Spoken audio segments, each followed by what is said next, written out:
Kalonzo Musyoka and Rigathi Gachagua. As we all know, the conversation has been whether Raila Odinga will join Rigathi Gachagua and Kalonzo Musyoka ahead of the 2027 general election. Now, many have claimed that Raila will be the determiner of whether William Ruto will again come back to be the president of the Republic of Kenya after the 2027 general election, or he Raila Odinga with Kalonzo Musyoka, Martha Karua, Rigathi Gachagua, Eugene Wamalwa will be the determiner. They will form the government if they join hands with Kalonzo Musyoka. Now let's get to look at these in another perception. We all know that currently our country needs Raila Odinga more than ever. But also, putting that aside, what would happen if Raila Odinga decides that he is not going to work with the opposition, that he is going to remain in the government?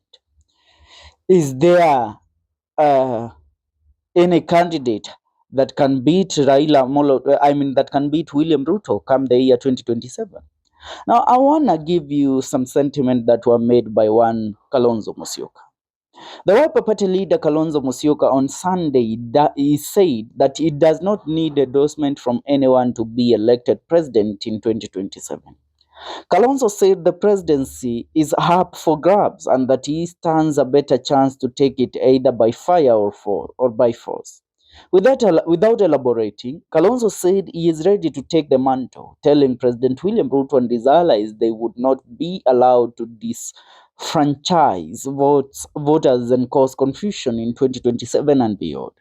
Speaking at Kamwongo Catholic Church in Yuso Mwingi North, Kitui County, the Rigathi Gachagua, the former deputy president, Rigathi Gachagua, told the congregation that he appeared weak when his supporters persistently asked him to be patient and wait for the endorsement from Rigathi Gachagua. That is what Kalonzo Musyoka said. Now, he asked Ruto to hand over the presidency at the end of his first term. And I quote him. Ruto must stop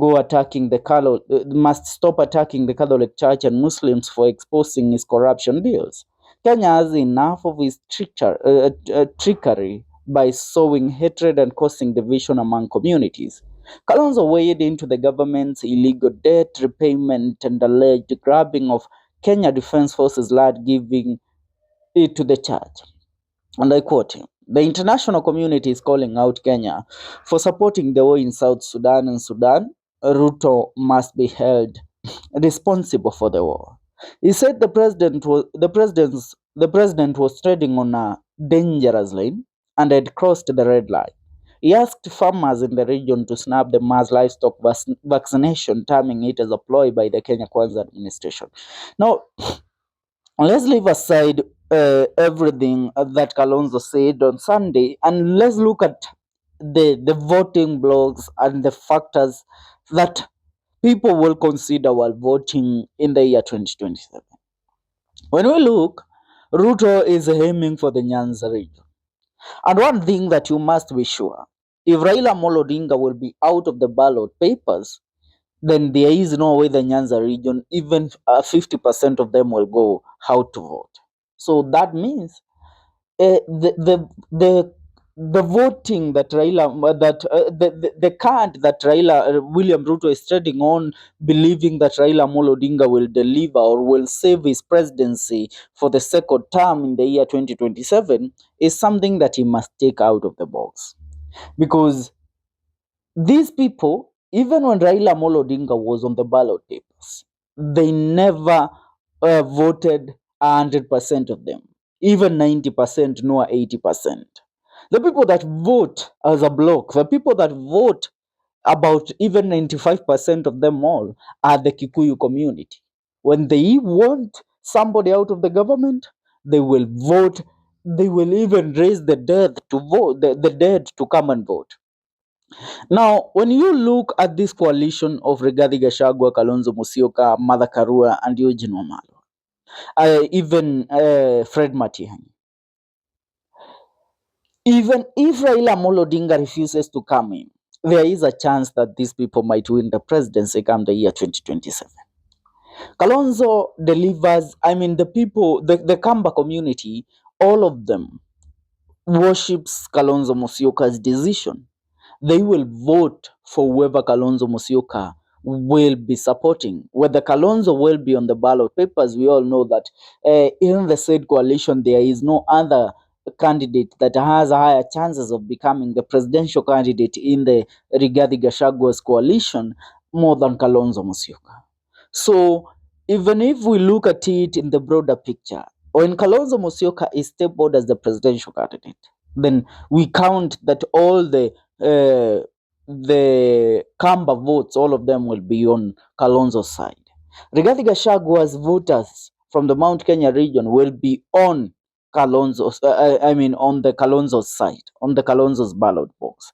Now, when we consider the other determinant that William Ruto is counting on, it's the Western Alliance. His affiliation with Oparanya, Musalia Mudavadi and Moses Wetangula is what Bwana William Ruto is counting on. He believes that these people are the ones that will determine whether he will become the president of the Republic of Kenya. Because we know, apart from the Mount Kenya region, apart from the Kikuyu, because the Kikuyu and the Mount Kenya are the largest community that we have in the country, the second community that has the largest number of votes is the Mulembe Nation. If the Mulembe Nation votes even 80% for William Ruto, then William Ruto will have a better chance of regaining his presidency come the year 2027. So if there is a card that these people will have to trend on carefully, the people like Rigathi Gachagua and Kalonzo Musyoka is the card of the Mulembe Nation, the Western Alliance. They have to look for a preferred either deputy presidential candidate or a presidential candidate from the Mulembe Nation. They have to forego the ambitions of always having a candidate from the Mount Kenya region, either a president or a deputy president. They have this time round to give it to the people of the Luya Nation. Why am I saying this? The Luya Nation has the highest number of votes. The reason why they follow William Ruto right now is because William Ruto has given them what they have always wanted. They have the prime cabinet secretary slot, they have the cabinet secretary slot, they have the speaker of the National Assembly slot. And more than that, they were also given Wycliffe Oparanya was also accommodated in the government. So that means William Ruto is counting on these people from the Mulembe Nation to deliver these votes to him. But if Rigathi Gachagua and Kalonzo Musyoka decide that Kalonzo will be the president and the deputy president candidate will come from the Mulembe Nation, I tell you, then William Ruto atakuwa amepigwa bafu chafu, because 90% of the Luya community watapiga kura kwa Kalonzo Musyoka na Rigathi Gachagua. And who is best suited for this position?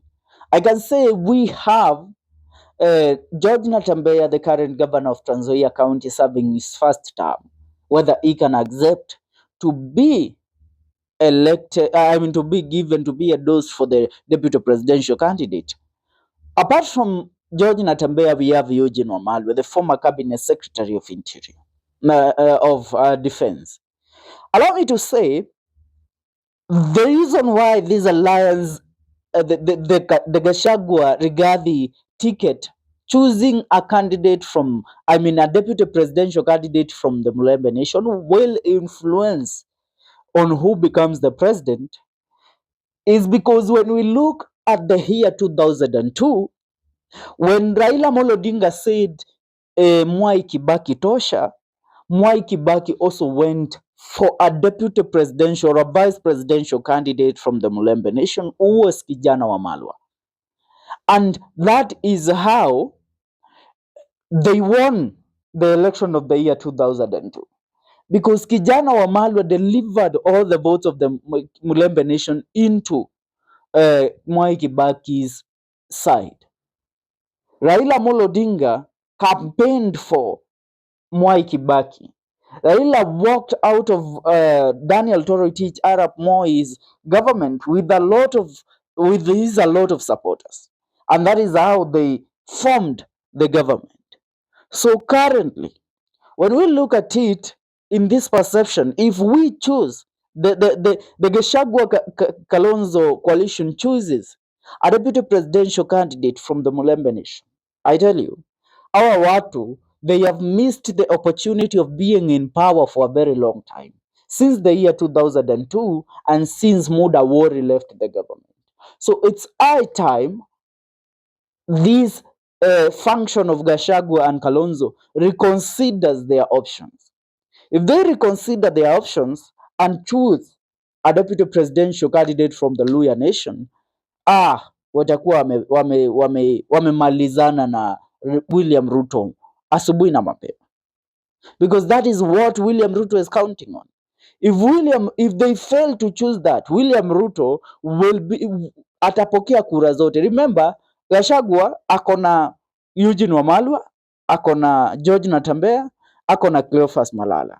So these people he should choose.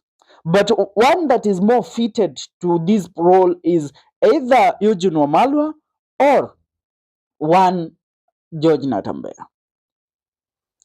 So it's high time they consider the Mulembe Nation bloc, because the Mulembe Nation bloc, as of right now, I can say they will determine who will be the president of the Republic of Kenya come the year 2027. Hii story zingine ni za jaba tu. They won't make a difference. For now, yes, tunaweza count, tutapiga kura as Mlima Kenya. Mlima Kenya watampigia Kalonzo Musyoka na Rigathi Gachagua.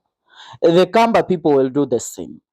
But now there is a certain huge block ambayo it's untouched and untapped, and that block ikimpigia William Ruto kura as a whole, William Ruto remains to be the president of the Republic of Kenya until the year 2032. But things must change, and this time for better.